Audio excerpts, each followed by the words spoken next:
ज्या बुवाला भजनाच्या माध्यमातून किंवा रूपावलीमध्ये एक आलाप मारू शकत नाही, त्यांनी फक्त 2 मिनिटाची रूपावली घेतली आणि बरोबर 28 ते 30 मिनिटं बरळत राहिला. आणि तेच मला हेच सांगायचं, माझा किंवा मला या बुवाचा राग येण्याचं कारण हेच आहे. फक्त समोरच्याला सांगायचं ऑर्केस्ट्रा करतोय आणि आपण 5-50 गाणी रूपावलीच्या अगोदर म्हणायची. हे घाणेरडं राजकारण आहे. या नुसतं राजकारण आपल्या महाराष्ट्रात किंवा देशातच नाही आहे, या आमच्या भजनी सृष्टीमध्ये सुद्धा हा आल्यापासून राजकारण व्हायला लागले. हे सर्वांना माहिती नाहीये. कारण कोणाला हाताशी धरून कसं वाद करायचं, काय करायचं, तर त्याचं प्रात्यक्षिक इथे आहे. पण आपल्याला काही फरक नाही. मगाशी तो सांगत होतो, डू यू एनी आयडिया, असं काहीतरी म्हटलं ना. डू यू एनी आयडिया, काय म्हटलं? Do you have any idea, असं काहीतरी म्हटलं ना. मग मी म्हणतोय तुझ्या पाठीचं कुत्रो लागलं तर तू इंग्लिश म्हणतो एक्सक्यूज मी म्हणतो की हाड हाड म्हणतो मग आता असं तर मध्ये मध्ये इंग्रजीत तो बोललो बरोबर, कुत्रो पाठी लागलो काय एक्सक्यूज मी असंच म्हणावं आहे ना, हाड हाड म्हणायचं नाही. ते काय इंग्रजी तुझा? माणसात अति शिक्षण झालं ना तरी त्याचं अज्ञान दिसण्या घेता. म्हणून शिक्षण पण प्रमाणात आहे. या भगव्या शाळेचा काहीतरी परत तो बोललो बुवा, शक्यतो या विषयावर तू जाऊ नको. कधीतरी असो भासकरच आणि तुका मी भाजणार, मगाशी टकल्यात पेटवणार होते, तुका भाजणार आहे काय बुवा.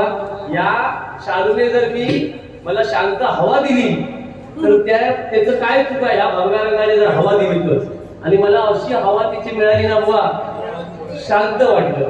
आणि मग मी काय बोलते, आज तो माझ्या या शालीबद्दल सांगताना तुम्ही आयुष्यात कधी बघलास ह्याच्या खांद्यावर शाला का नाही घेऊ शकत? लाज वाटतं नाही का? लक्षात ठेवा, लाज वाटतं नाही का? लाज वाटता. त्याच्या मागची कारण ती वैयक्तिक कोणी मला विचारलं असतं मी तुमका सांगा. पण आपण कोणा घाबरत नाही, आपल्याला काही किमतीची गरज नाही, काही कसली गरज नाही. ही भगवे शाल जोपर्यंत माझ्या खांद्यावर हा असले चंडू मुंडू किती इले तरी आपल्याला फरक पडत नाही. लक्षात ठेवा. बोल ना बुवा, भजनाच्या माध्यमातून बोल. आता मी काय तुका आधी माका बोलण्यासारख्या वाटतच नाही, कारण तू लेवल सोडून सगळे पण जातो. लेवल सोडून काय बोलत नाही, म्हणजे लेवल धरून बोल.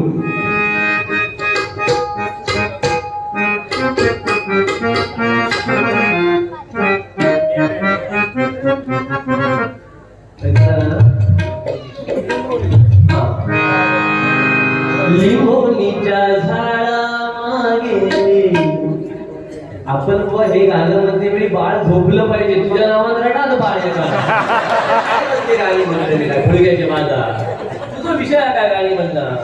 अरे आम्ही न्याय देतो, न्याय. आता मगाशी तू गाणं काय म्हटलं, सजन रे तू आयुष्यात जो माणूस झूट बोलत दिलो तो माटा सांगता, सजन रे झूट मत बोलू. तुझ्यासाठी एक गाणं म्हणतो बघा, छू कर मेरे मन को पिया तूने. अरे गाणं म्हणते वेळी ना त्या प्रियसीच्या असं काळजामुळे भिडलं पाहिजे रे. तू काय करतो माहिती आहे? रेल्वेत सकाळीच बघा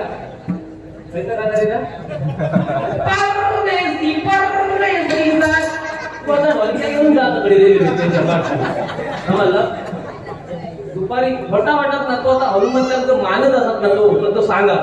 दुपारी येते वेळी त्यांनी लोकल मध्ये माका सांगले, मी म्हणतात 1000 रुपये कमवून दाखवते गाणं मला.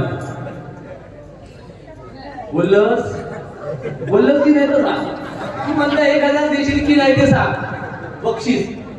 मी बोलले 1000 देईन, पण मी शूटिंग करणार नाही. तू वीक मागताना कब झालो. पैशासाठी लोचड जर पुऱ्या महाराष्ट्रात भजनी बुवा पण असतात ना, तर फक्त आणि फक्त गुड्डू सावंत लक्षात. त्याच्यामुळे त्या विषयात मी जात नाही. लिंबोनीच्या झाडामागे चंद्र आज माझ्या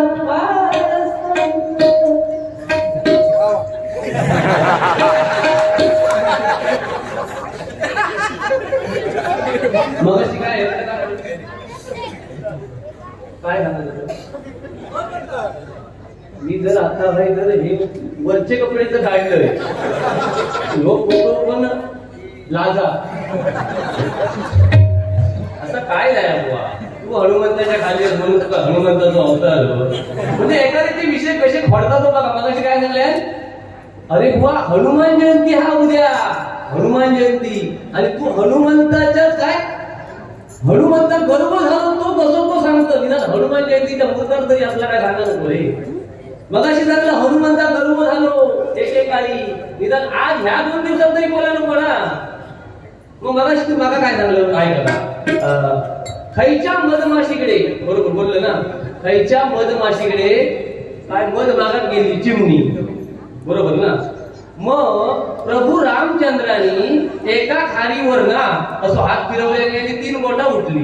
मग सगळ्या खारीवर प्रभू रामचंद्राने हात फिरवलेला होतो काय तास हा. अरे काय खायचा या खुल्याचे बाजार मांडतो तुझा एकदा खोटा नाटा आता बंद कर रे, जरा भजनाकडे लक्ष दे रे. एका खारीवर हात फिरवलेले 100% माका मान्य. हात फिरवलेले त्याच्यावर 3 बोटं दिसली. सगळ्या खारीवर का बोटा दिसतात ती, त्याचं कारण सांग. मग मी तुझ्या अध्यात्माला किंमत देईन. नाही तर तू खोटाच सांगतोस ह्या जाहीर होताला लक्षात ठेव. आणि मधीच बोललोस तर लक्षात ठेव. काय तुम्ही घाबरण मंडळ शिवाग आला एका आवड कसं तरी आपण आपल्या फरमाईश पूर्ण करूया. व ज्या पद्धतीने बोलत हा तसा तो बोल. राम कसं होतो ना, राम कसं होतो तो सांगतोच ना लोकांका. आपण प्रत्येकाने विचार करा की आपण प्रभू रामचंद्रांसारखे वागतो का. प्रभू रामचंद्र एक पत्नी एक वचनी होती. हेनी बेटी रात येऊन सांगायचा मी एक पत्नी एक वचनी आहे म्हणून. प्रभू रामचंद्र एक बाली होते, फक्त ते बाणानच प्रहार करायचे. आणि काय होते, एक वचनी एक बाली एक वचन. हा त्यांनी दिलेलं वचन कधी बुवा मोडायला दिलं नाही. अरे तू ह्या बोटाची चुकी त्या बोटा कधी लावशी तर सांगता येत नाही. आणि काय रामचंद्रांचं तू सांगतो, तू तरी सांगा नको रे. तू फक्त आता थोड्या वेळात लोकी बुवा गाडी घालायचे, पैसे घ्यायचे आणि वाटे घालायचे. तुका गाळ्याडू बुवा म्हणून मी एक प्रसिद्ध केलेली आहे, तुझी लक्षात ठेव.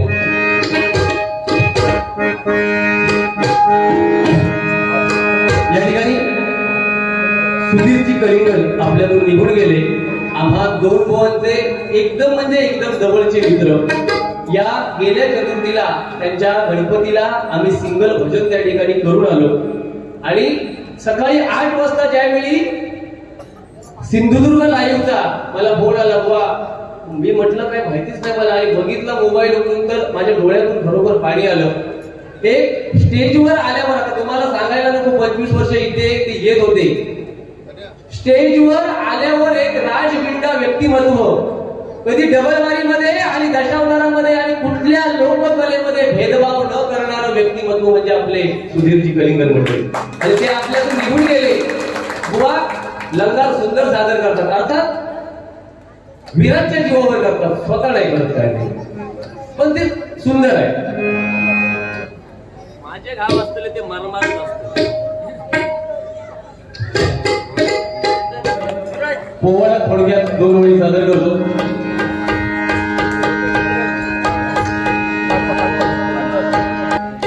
अध्यात्म सांगा नाही वडाचे सारखे अध्यात्म आहे का सगळे आता थांबले.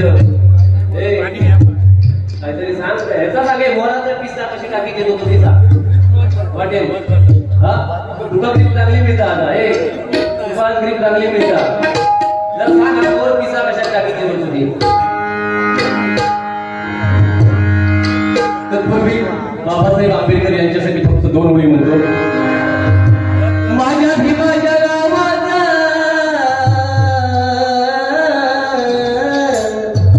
हे गाणं जर ज्या माझ्या आता म्हटलं ना तर असा आलाप फक्त लावायचा त्या गाण्याला. उगाच काहीतरी पोपटपंची करायची नाही, खोटी पोपटपंची करायची नाही. मी नाही तर त्याच्या भजनात कायम एक वाक्य असतं लक्षात घ्या. मी बाबासाहेबांवर कायम 2 गाणी म्हणतो, पण तरी गाण्याला न्याय दे. हे गाणं कसं आहे बघ. माझ्या भीमाच्या नावात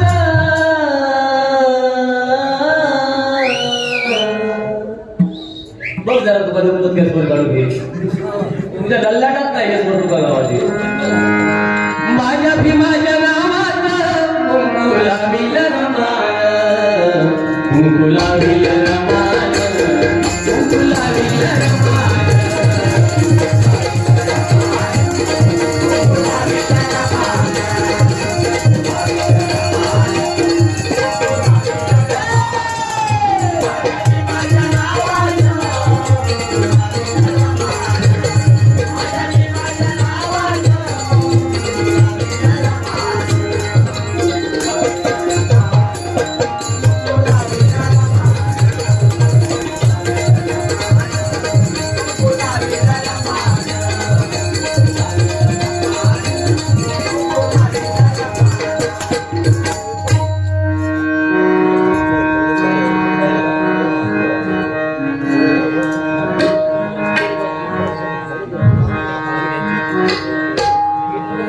सोनियाची उडवली जगा.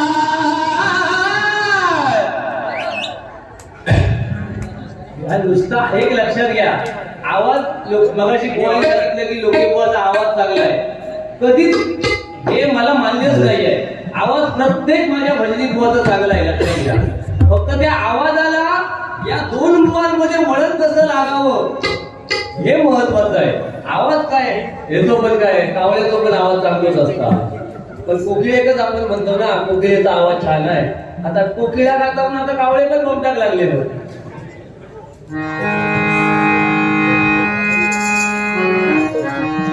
सोनियाची उडवली जगा, सोनियाची उडवली जगा, जन्माचे आले भीम.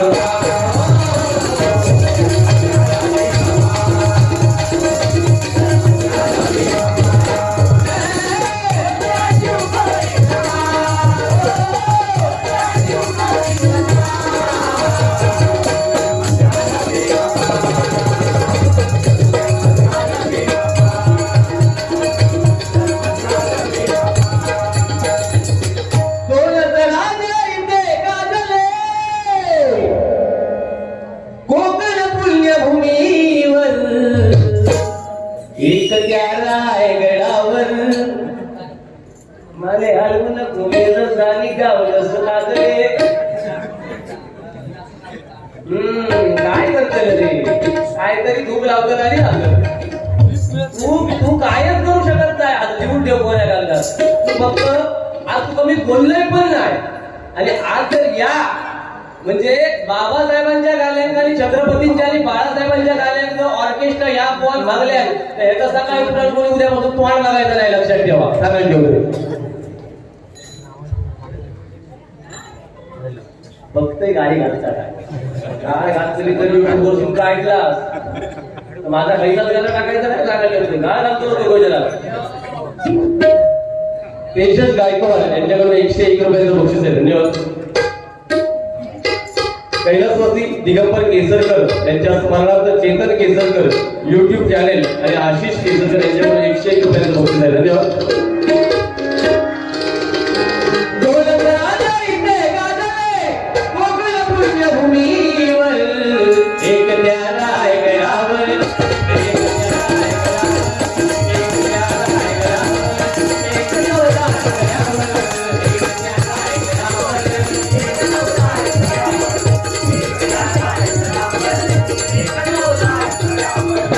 ओळख घेऊया आपल्या राजाचा. कोण ते काही सादर करून सांगा.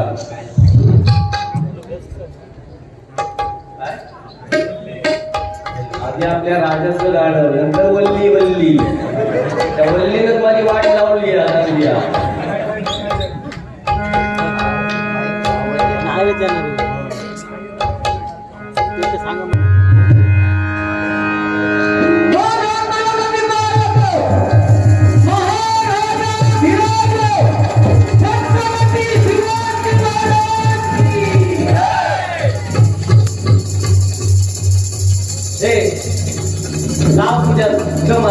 आवाज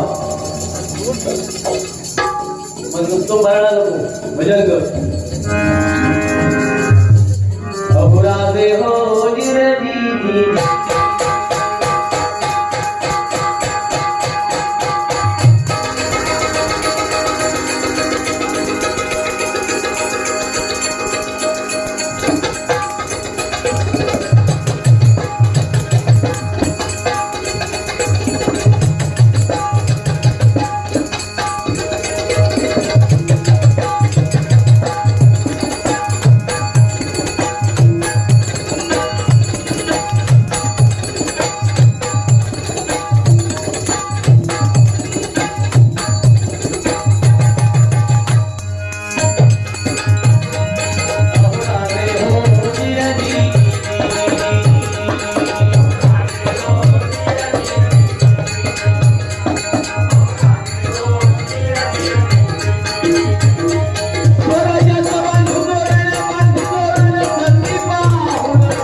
मीराबाई म्हणल्या राजकराची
एक फक्त गाणं राहिलं ते श्रीवल्लीचं गाणं थोडक्यात म्हणतो आणि मग गजराला सुरुवात करतो.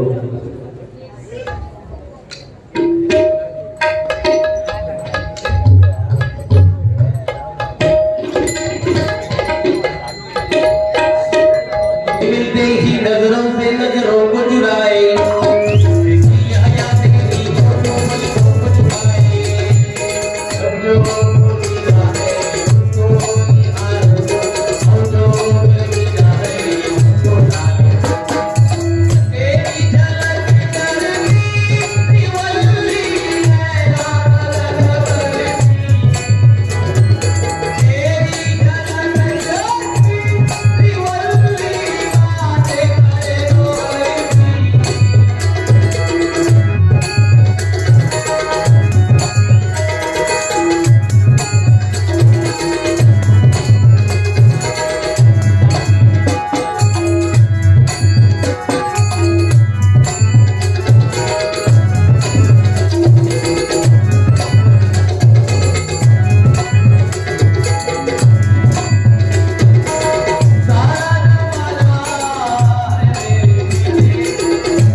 फिरोज शेख यांच्याकडून हे 101 रुपयांचं बक्षीस आहे.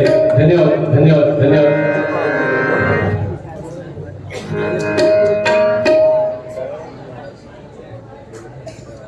ओमकार सुर्वे यांच्याकडून मंगलाष्टका म्हणण्यासाठी 201 रुपयांचं बक्षीस आहे. मंगलाष्टका म्हणजे बाकी काय ना 201 दिला त्याचा ना काय ना काय हा त्याचा मंगलाष्टका सांगला ना काय ह्याचा लय झोप येता काय हे तुझं प्रॉब्लेम काय आहे. पण मला एकच आनंद वाटतं या गोष्टीतून. मला प्रत्येक गाण्यात बक्षीस येतात हो. पण ह्यो गाण्यात बक्षीस येण्याशिवाय म्हणता कोणच जाणत नाही का ह्या मला आपलं काढून मन म्हणतं मला त्याच्यात शेवटी काय मी अध्यात्म का सांगत नाही पाहिजे हा त्याचा त्याच्यावर पोट वाटताना मग आपण त्याच्या पोटावर मारायचा.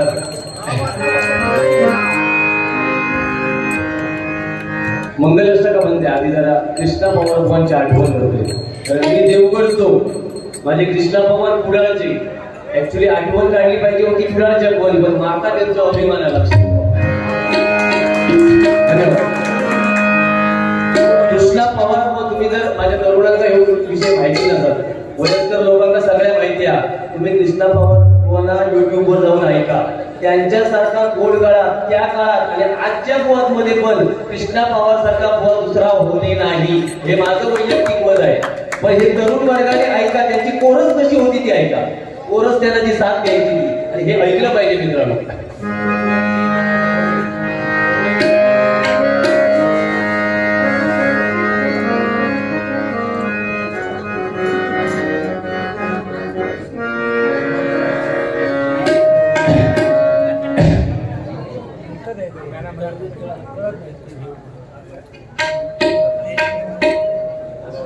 महेश ढोपटे कोटकाम ते देवगड भरडवाडी काय वाटलं माहिती आता ह्यो मला तो भीक मागता कारण त्यांनी त्या तसा केलेला म्हणून माझी एक विनंती आहे. मगाशी तो लक्ष्मी हार आपण घातलात ना तो अध्यक्षाने त्या बुवा घातलेला लक्षात ठेवा.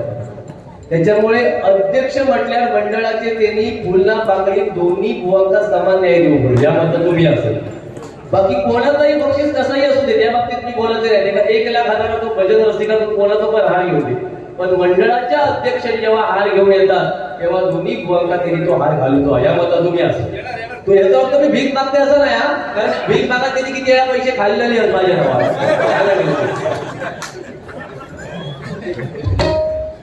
बाकी काय नाही. हो हो साहेब 6 जण घेऊन दिले मी तू 2 जण दिलो खोटं नाही ना. आईला मंडळ म्हटलं मला मला म्हणजे माझा तू आज डोक्यातच गेलो तुम्हाला म्हणतो ना मला 13 दिवस मला 13 दिवस झाले तरी तुम्हाला सोडणार.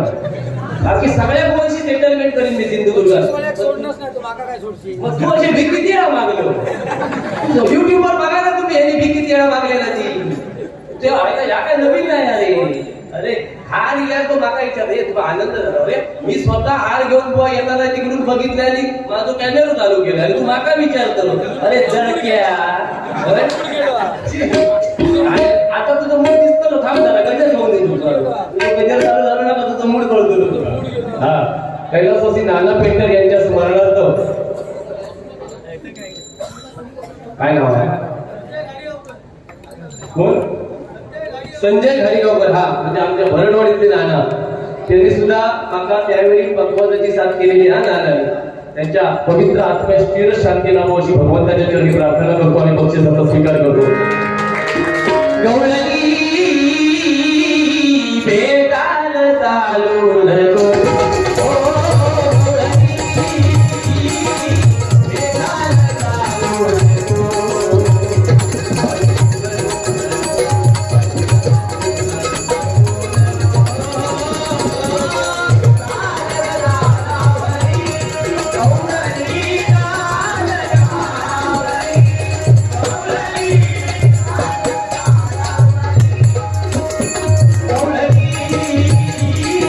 Hey,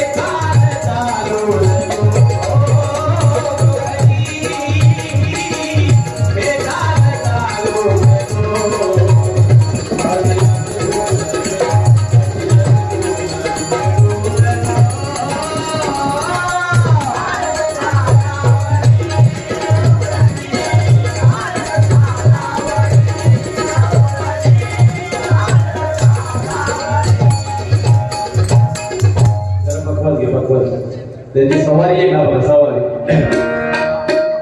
वाजून दाखवतो जरा तू पण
रुपवलीमध्ये अर्धा तास घेतला तेव्हा माझं सांगा घेतलं तू दीड तास लोक भाई आता हे घड गया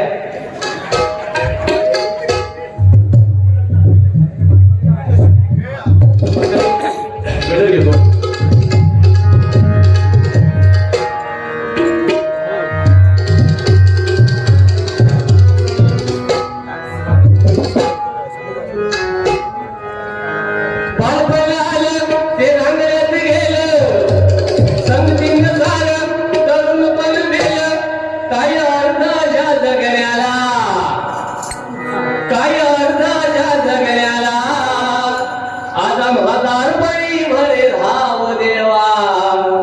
या गजराच्या माध्यमातून मी गजर एक आणि बतावणी महाभारत आणि रामायणातली नाही त्या गजराचाच त्याचा अर्थ सांगायचा गजराचा अर्थ गजराच्या माध्यमातून सांगायचा कुठला तरी काहीतरी सोडून काहीतरी लेवल फक्त मारून द्यायची नाही मला काय सांगायचंय बालपण आलं ते मजा करण्यात गेलं तरुण पण मौज मजा आपसच्या जीवावर पण म्हातारपण जेव्हा येतं तेव्हा काय परिस्थिती होते ते या थोडक्यात गजरातून मांडतो बालपण आलं ते रंगण्यात गेलं संगतीनं झालं तरुण पण मेलं काही अर्थ ज्या जगण्याला आता म्हातारपणी भरे भाव देवा आता मुलगी बघा कसं वाजत होतो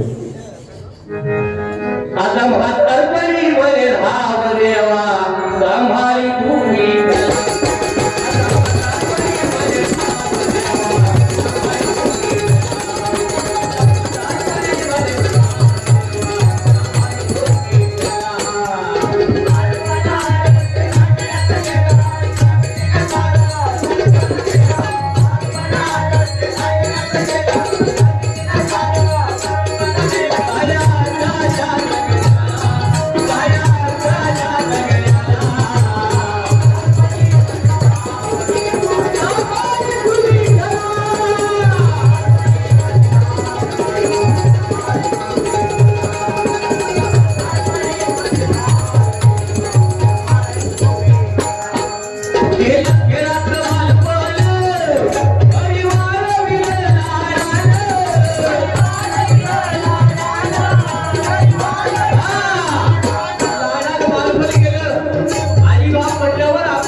मुलगा काय करतोय, हवा तसा बेफाम फास्ट गाड्या चालवतोय, करून कुठेतरी ऍक्सिडेंट होऊन हातपाय गळ्यात येतात. माझ्या तरुण बांधवांसाठी या भजनाच्या बारीतून एकच मला संदेश द्यायचा आहे की तुम्ही गाड्या हळू चालवा, जेणेकरून आपल्या जर 30-40च्या स्पीडवर जर गाड्या असतील तर ऍक्सिडेंट पण कमी प्रमाणात होतील.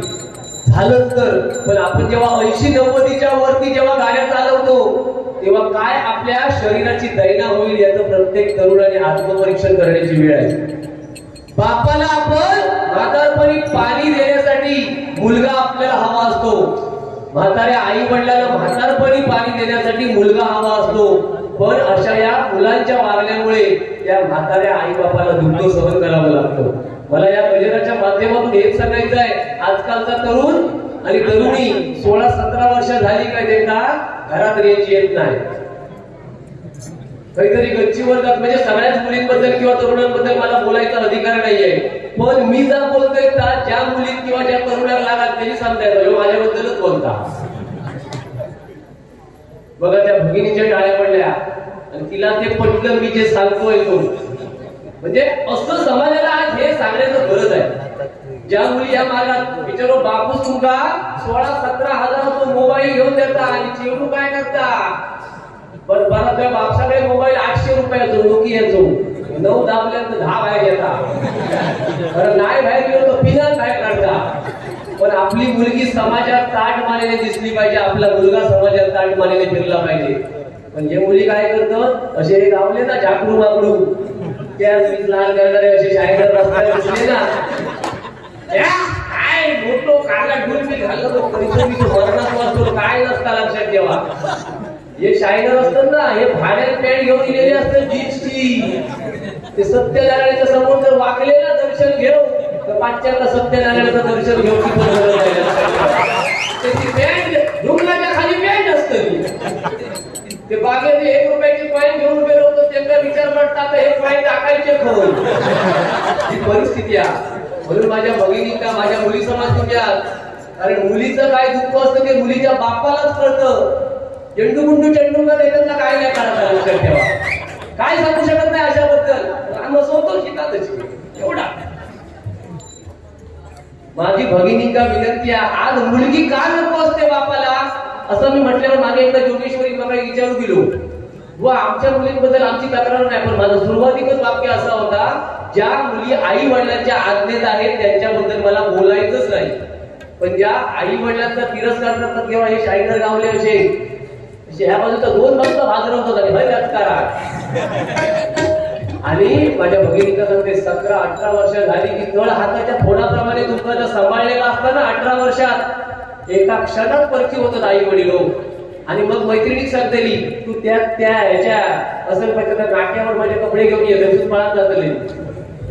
आता हेच सांगून जर 19-20 वर्षात तळ हाताच्या फोडाप्रमाणे तुमका सांभाळतात ना, जेव्हा तुम्ही पळून जाता ना याच समाजात तो बाप बिचारा असतो ताटमाने उभं राहलेला असता 20 वर्षात त्याची मान त्या शर्मेत खाली जातात. कारण मोठेपणा सांगत होतो लोके उभा येऊन वर गेला पळा, तेव्हा बापाची मान खाली घालती लागतात. तेव्हा प्रत्येक बापाकडे त्या मुलगी नसलेली पाहिजे. माझी कळकळीची विनंती आहे, माझं प्रेम करून अजिबात विरोध नाही, प्रेम करा पण आई वडिलांचा विश्वासात घ्या. आई वडिलांचा विश्वासात घ्या. आई वडील तुमच्या नुकसानावर कधीच नसतात लक्षात घ्या. कारण बिजारी आऊस असतात ती 9 महिने मोठी तुमका वाढवलेला असता. आता बघा थोड्या वेळा बापाचं महत्व कोणतरी सांगतो ना, बापाचा मी सांगताय ना, पण आम्ही काय बापाच्या विरोधात नाही, पण मी आईच्या बाजूला असेल. मग जेव्हा बापाचं महत्व सांगताना त्या बुवा सकाळी 5 वाजता अर्धा किलोचा दगड पोटाकडे बांधायचो आणि दिवसभर फिरत दाखवायचा.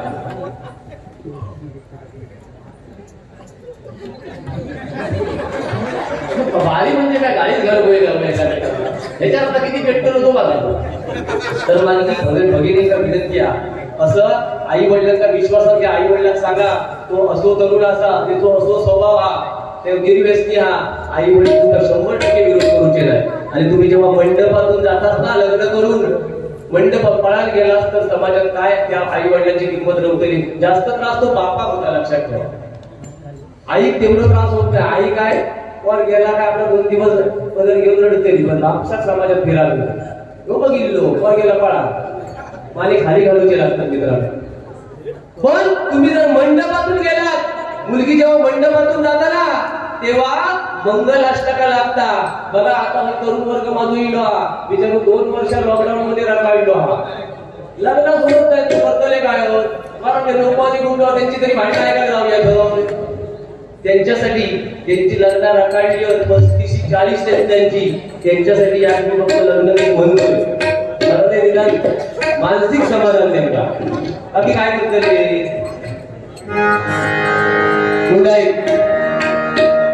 उद्या हे उद्या माझं घेतलं अजून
कसा वाटला?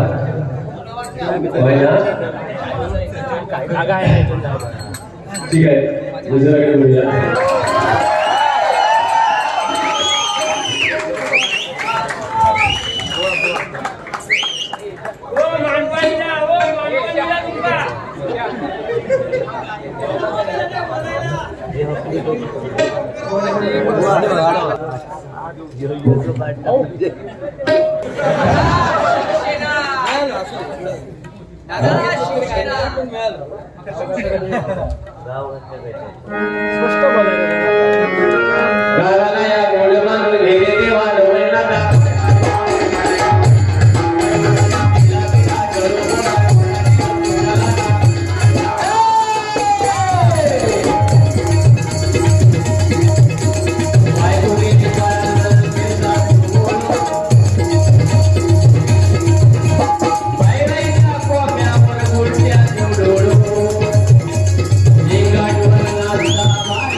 तुमच्या माहितीसाठी खरा काय खोटा कायच्या परमेश्वराला माहिती.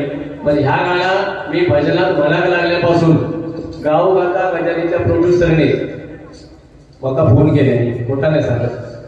आणि म्हणजे काल काय परवाच्या दिवशी मी बागेत होते आणि सांगितलं बुवा तुम्ही गाव गाता गजाली जी गायलात ते त्या प्रोड्युसरला खूप आवडलंय, तेव्हा आम्ही एक मालिका करतोय, त्या मालिकेमध्ये तुम्ही मालवणी मालिका आहे, त्या मालिकेमध्ये तुम्ही गाणं म्हणाल का असं त्यांनी मला विचारलं. तर मी त्यांना सांगितलं माझं जर गाणं त्यांना आवडत असेल मी गायलेलं तर मी 100% म्हणेन. म्हणजे जेवढ्यावरच विषय आहे, ह्याच्या पुढे काय तिथपर्यंतच तो विषय हा. तुम्ही सांगता ना तर पुढच्या वर्षी जर बोलवलं तर कोणता गाणं नाही तुझा इथं तसला मी ऐकायला तुमचे ना.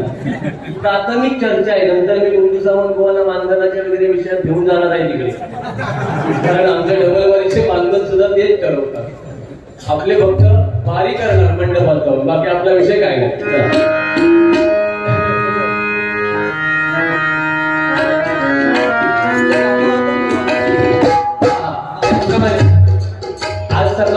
का आलो ते सुद्धा सांगतोय लवकर. 10 तारीखला सावंत भोसले घराणं त्यांची जी कुलदेवता आहे व्यानमाता भवानी आणि त्यांचं जे मंदिर आहे ते कुणकेरी सावंतवाडी या ठिकाणी आहे. आणि ते त्या गोंधळाच्या निमित्ताने त्यांचा जो गोंधळ असतो त्या निमित्ताने सन्माननीय भुवांचे मित्र किशोर सावंत यांनी एक गोंधळ गीत त्या ठिकाणी सादर करायचं ठरवलेलं आहे. त्या गाण्यामध्ये सुद्धा गुंडूबुवा आणि मी आम्ही ते दोघांनी गोंधळ गीत गायलेलं आहे. येत्या 3 तारीखला ते रिलीज होणार आहे. ते प्रत्येकाने आपण पाहावं.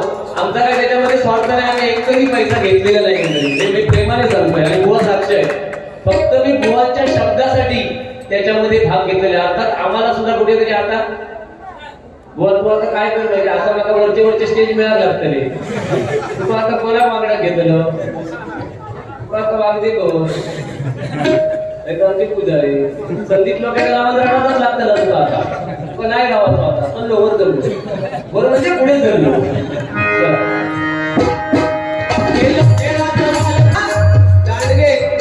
तरुण वयाच्या आपल्या आई वडिलांना त्रास दिला तर म्हातारपणी काय परिस्थिती होणार नाही का.